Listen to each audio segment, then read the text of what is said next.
نبی پاک صلی اللہ علیہ وسلم سے ایک شخص نے کہا تھا یا رسول اللہ میرے پاس ایک دینار ہے، میں کہاں خرچ کروں؟ حضور نے خرچ کرنے کی ترتیب بتائی، فرمایا اسے اپنی ذات پر خرچ کر۔ عرض کی یا رسول اللہ صلی اللہ علیہ وسلم اگر میرے پاس ایک اور دینار بھی ہو؟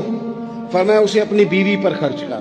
کہ یا رسول اللہ اگر ایک اور دینار بھی ہو؟ فرمایا اپنی اولاد پر خرچ کر۔